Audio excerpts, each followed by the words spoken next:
జై వీరబ్రహ్మ జై గోవిందమాంబ జై. నేను మీ కృష్ణమాచార్య శ్రీ బ్రహ్మపదం. గవ ప్రశ్నను క్రోడీకరించుకుని గోచారవశాత్తు ఉన్న గ్రహగతులను సమన్వయం చేసుకుంటూ 2026 సంవత్సరం జూలై మాసం ధనుసు రాశి వారి యొక్క రాశిఫలం. శివాయ బ్రహ్మణే నమ. వీరబ్రహ్మేంద్ర స్వామినే నమో నమ. జై వీరబ్రహ్మ జై గోవిందమాంబ జై. వచ్చినటువంటి ఫలితం 4 రాహు సంబంధమైన ఫలితం.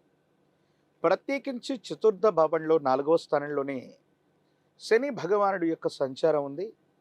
ఇది అర్ధాష్టమ శని. కొన్ని పరిస్థితులు తీవ్రమైనటువంటి సవాళ్లు ప్రతి సవాళ్లు ఎదురైనప్పటికీ దైనందిన జీవితంలో అత్యంత అనుకూలవంతమైనటువంటి ఫలితాలని మీరు పొందేటువంటి అవకాశం.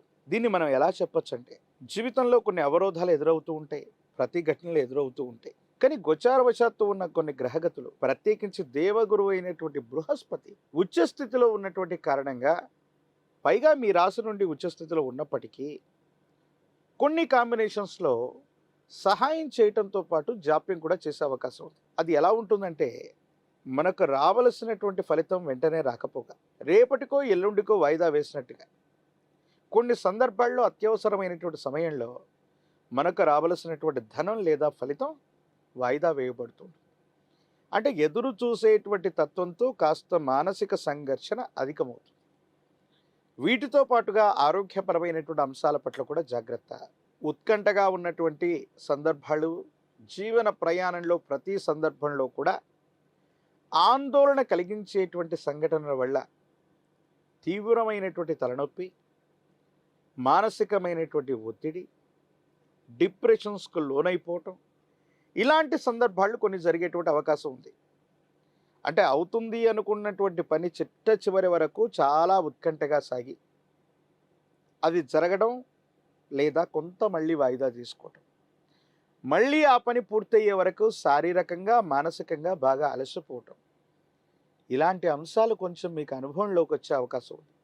కాబట్టి మీ శరీరాన్ని, ఆరోగ్యాన్ని, మనస్సుని సమన్వయం చేసుకుని ముందుకు వెళ్ళటం పని ఖచ్చితంగా అవుతుంది. కానీ అనుకున్నటువంటి సమయ వ్యవధికి అటు ఇటు కావచ్చు, కానీ మంచి ఫలితాన్ని అయితే తప్పకుండా పొందేటువంటి అవకాశం ఉంటుంది.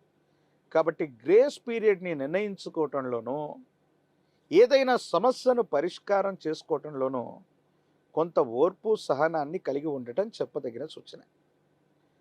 కొన్ని సందర్భాల్లో మానసికమైనటువంటి సంఘర్షణలు, మానసికమైనటువంటి ఆందోళనలు, ఇవన్నీ కూడా పక్కన పెడితే ఆర్థికంగా చాలా ఉన్నతమైన స్థితిగతిని మీరు చూస్తారు. ఎప్పుడో మనకు జరిగినటువంటి అవమానం, కొన్ని విషయాల్లో మనం ఎదుర్కొన్నటువంటి ప్రతిఘటన, ఎక్కడైతే ఇబ్బందులు జరిగాయో మళ్ళీ అక్కడే మీకు రాజ్యపూజ్యం, గౌరవం లభించేటువంటి అవకాశం. కొంతమంది వ్యక్తులతో దీర్ఘకాలికంగా ఉన్నటువంటి విరోధాలు తొలగిపోతాయి.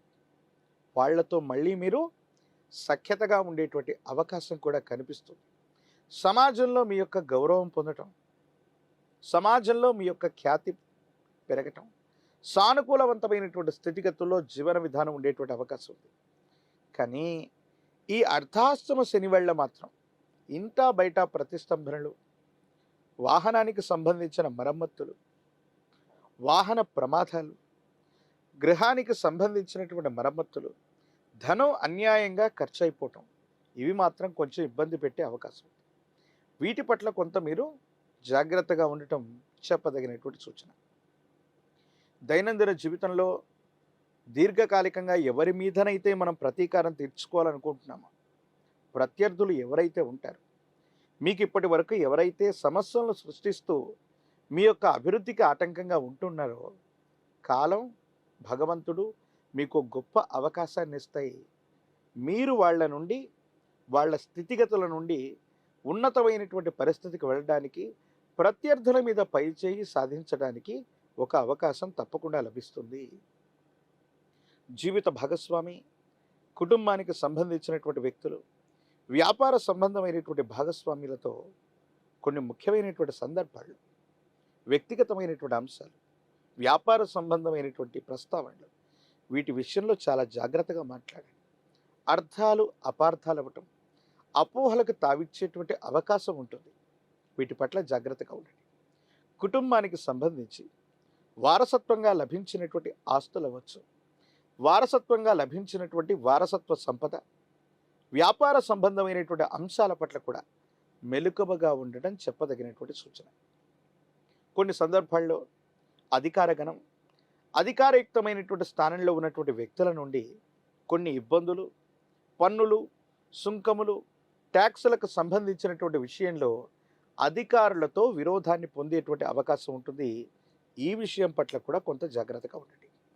ప్రత్యేకించి ఈ రాశి జాతకుల్లో రాజకీయపరమైనటువంటి రంగంలో ఉన్నటువంటి వాళ్ళకి చాలా గొప్ప ప్రయోజనాలు ఉన్నాయి. అర్ధాష్టమ శనిలోనూ అద్భుతమైనటువంటి ఫలితాలు వస్తాయి. ఎక్కడ గౌరవాన్ని కోల్పోయారో అక్కడే మళ్ళీ పదవులు, ప్రజా సంబంధమైనటువంటి బాంధవ్యాలు లభించే అవకాశం ఉంటుంది. విద్యార్థులకు యోగదాయకమైనటువంటి పరిస్థితులు ఉన్నప్పటికీ కూడా ఏకాగ్రత లోపించటం వల్ల సరైనటువంటి ఫలితాలు లభించకపోవటం కొంత మానసికమైనటువంటి ఆందోళనకి కారణమవుతుంది. మరో ముఖ్యమైనటువంటి అంశం ఏంటంటే, నిరుద్యోగులకి ఉద్యోగ కాలం, వివాహం కానటువంటి స్త్రీ పురుషులకి యోగదాయకమైనటువంటి పరిస్థితులు కూడా లభించే అవకాశం. అనునిత్యం కూడా మీ దైనందిన జీవితంలో ఆరోగ్యం మరియు ఆర్థికపరమైనటువంటి పరిపుష్టి రావటానికి సూర్య భగవానుడి యొక్క ఆరాధన విశేషం. ఆదిత్య హృదయాన్ని విశేషంగా వినండి, ఆదిత్య హృదయాన్ని పారాయణ చేయండి. సూర్య భగవానుడికి నీటిని అర్ఘ్యంగా వదిలిపెట్టడం, ప్రతినిత్యం కూడా 12 సార్లు ఓం ఆదిత్యాయ నమః అన్నటువంటి మంత్రాన్ని చదివి నీటిని సూర్య భగవానుడికి అర్ఘ్యంగా ఇస్తూ సూర్య నమస్కారాలు చేయటం అనుకూలవంతమైన ఫలితాలకి కారణమవుతాయి. ఆరోగ్య విషయంలో కానీ, ఆర్థికపరమైనటువంటి అంశాల్లో కానీ చాలా యోగదాయకమైనటువంటి ఫలితాలు మీకు లభించే అవకాశం ఉంది. ఒక పంచముఖి రుద్రాక్షని, మహాకాల భైరవరక్షని మెళ్ళో ధరింప చేసుకోవటం వల్ల అర్ధాష్టమ శనిలో కూడా అద్భుతమైనటువంటి ఫలితాలు, యోగదాయకమైనటువంటి స్థితిగతులు రావటమే కాదు, ఆలస్యం జాప్యం అవుతున్నటువంటి అంశాలన్నీ కూడా మీకు సానుకూలవంతంగా పరిష్కారం అయ్యేటువంటి అవకాశం కనిపిస్తుంది. మరిన్ని వీడియోలు చూడటానికి గాను మన ఛానల్ని లైక్ చేయండి, షేర్ చేయండి, తప్పకుండా సబ్స్క్రైబ్ చేయండి.